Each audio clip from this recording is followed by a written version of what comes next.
going to do the whole of this corner wardrobe. As you know, I've done the top part. I was going to empty all this, but I didn't get round to it. But I did do the bottom half just for the fact that I had a doctor's appointment. Then I had to go to Boots to get a prescription. Then I had got home and had a phone consultation with a dietitian. So the only things I've actually got left at the bottom of my wardrobe. This is a mobile big craft bag. I was given this, and it's got bags in. Through the years I've actually reduced it. The second component to that is this part that actually just slots in, that one, but that is actually empty, so I just put that down the bottom here. There's nothing else here, so I've got rid of quite a bit, and baskets and one thing and another, and that's just got some makeup bags and little bags and things like that.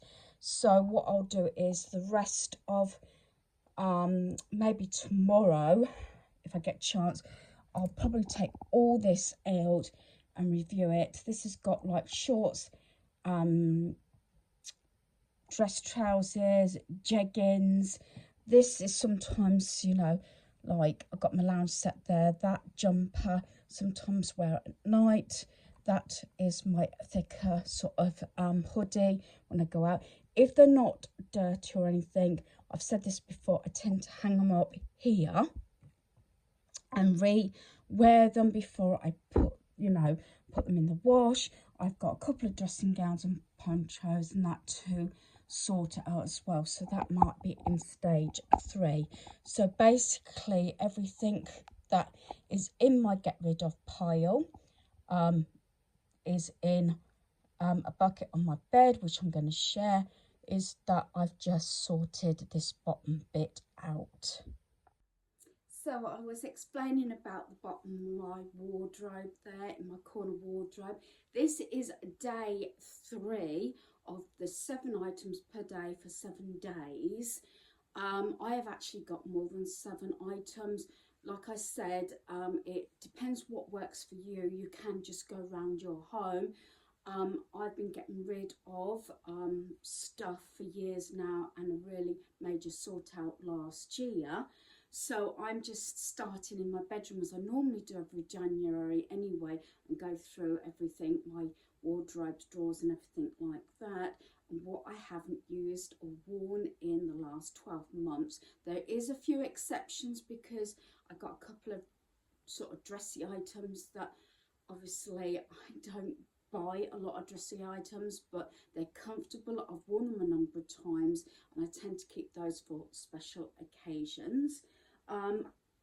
Also in this segment, I'll explain, this is where I keep like my handbags, you know, backpacks, things like that. So sometimes that I change bags, and I did get in the habit of sorting out a bag, but sometimes when you come back off holiday, it's not a bag that I use when I'm away.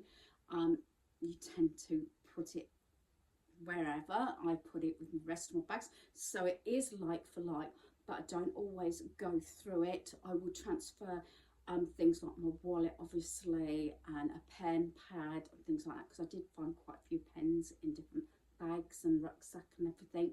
So yeah, but one thing that I tend to do is I have a pouch like this. I've gone through this one actually. This is my Harry Potter one, and I tend to take a pouch on holiday for any receipts, any fuel receipts, food, things that might be gifts, things that might be on a 12-month warranty and things like that, especially if it's something common like Tesco's, Asda, things like that. Sometimes it's a bit harder when it's one-off shops and you're hundreds of miles away, like we was in Scotland and things like that, to take things back, obviously, if it's just a one-off. But tend to do that. And I had a lot of receipts in here, and I finally went through it. So probably I could count this as one, but I have got loads, and there's some paperwork there as well, loads of receipts here. And what I want to do is, I bought this years and years and years ago. I've actually emptied this and I've put them in my receipt box to be actually destroyed. I bought this a number of years ago for £2. Like I said, I've just emptied it. I kept the receipt, the sticker on there. This is actually a receipt organizer. So I want to get in the habit, and I will put this on my goals for 2025, is it's got pockets here. I'm sure you can get these online and that, and it's got a notepad so you can make notes. So put the receipts in now. I've emptied all this so I can start afresh for this year. So any receipts that you need to keep for amount of time, whether they're gifts or anything, sometimes I keep receipts up for gifts, and you know, not get rid of them until that person has said yes, the gift's fine or it fits and things like that.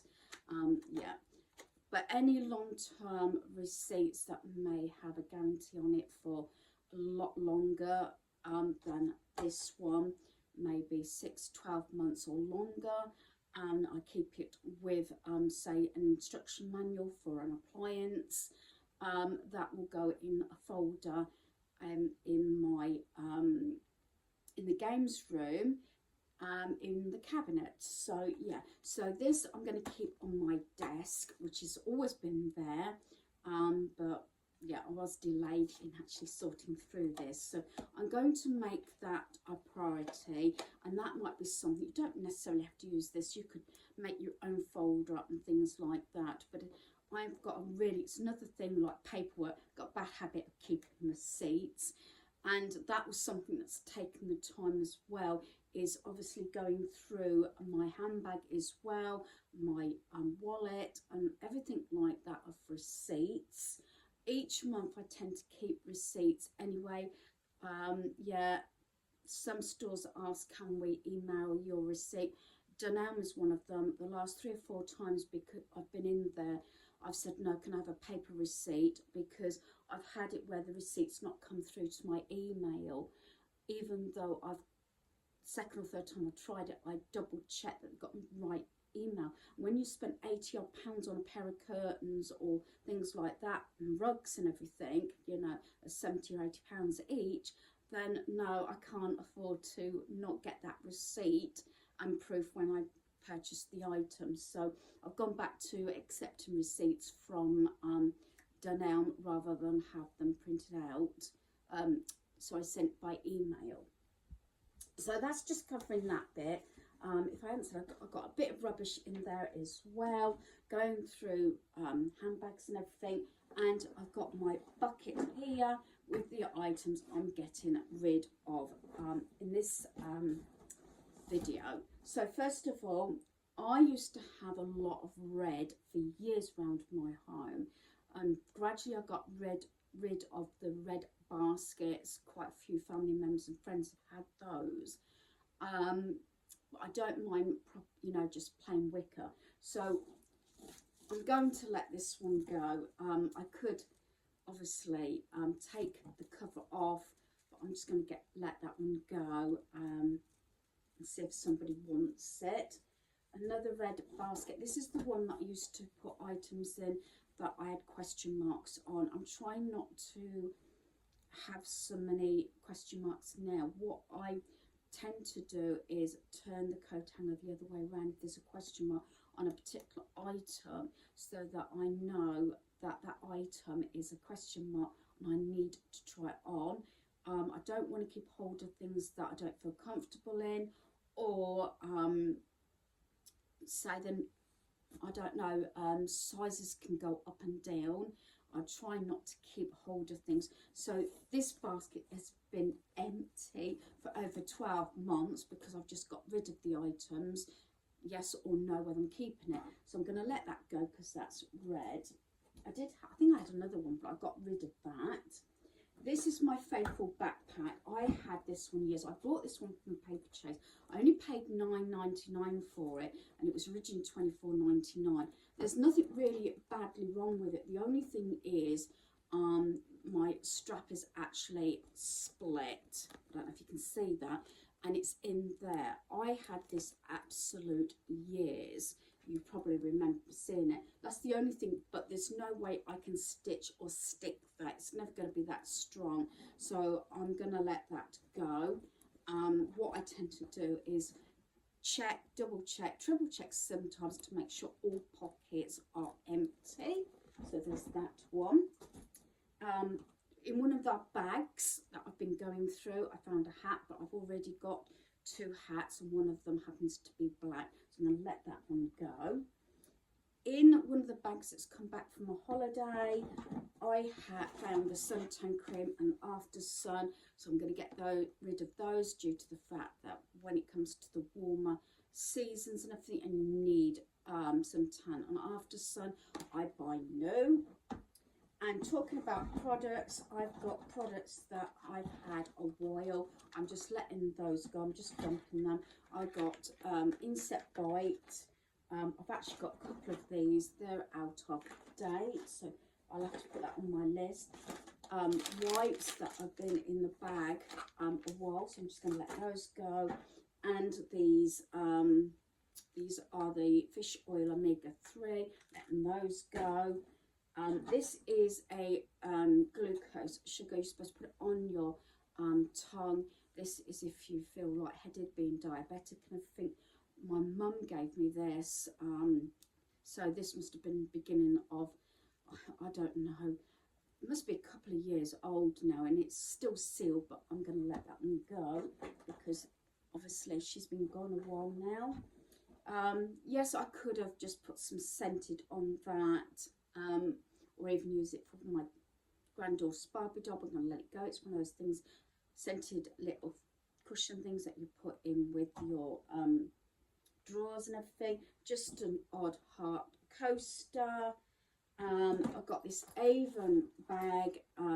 So years and years and years ago, before I went as a carer, I did do Avon, and there's nothing wrong with this. So it could be used to store, somebody else could use it for either as a sort of case for pens and papers and things like that, notebooks and anything like that. So I'm going to let that go. A friend bought me this. It has gone very discoloured now. She bought me another one, or gifted me another one, a blue one that I'm going to start using. Again, I have different pouches when we go away. I've got one obviously for my meds, and I have another one for receipts, and other than makeup, which I don't wear a lot of makeup, but you can understand it. And then in one of my bags, I've actually pulled out these sort of things, and because I know they've been in there a while, I'm getting rid of them because of the time scale on them, and once they start being used, they have germs on. So I've got this little lip gloss there, and that one, and lip gloss there, and another one there. So I'm going to count all those as one item, although there's more than that. One item, 1, 2, 3, 4, 5, 6. I'm grouping some of these together. 7, 8, 9, 10, 11. So that's 11 items just at the bottom of my wardrobe, and it's very, thinned out, simplified. So I've said before, something that I've actually learnt, that the least amount of stuff you've got in a space, drawer, cupboard, wardrobe, the more likely you can keep it tidy and find what you want and know where everything is. So I'm going to wrap this video up. It always seems to be at the end of the day I'm doing these videos, but I'm trying to get them up on the day that I actually film it. Like I said, this is day 3, so maybe tomorrow, Daniel's got the day off, so we're supposed to be going, I think, to Wellingborough in the morning. In the afternoon, I've got another consultation, phone consultation. I know with the new year and everything, these are coming through about my health and everything. But I'm hoping to finish the corner wardrobe. Like I said a little while ago in this video, this 7 items per day for 7 days, you can just go around your home, maybe with your family members, and just pull things out as and when you see them. I'm actually just doing one space at a time. If I happen to see something around my home that I want to get rid of, I'm starting to use my black bin again here and just throw it in as I see it, so it's not just left in the space.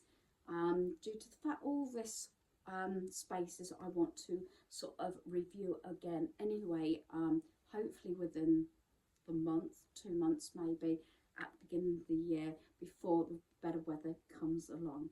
So hopefully you've enjoyed this video. Thanks for watching. Goodbye.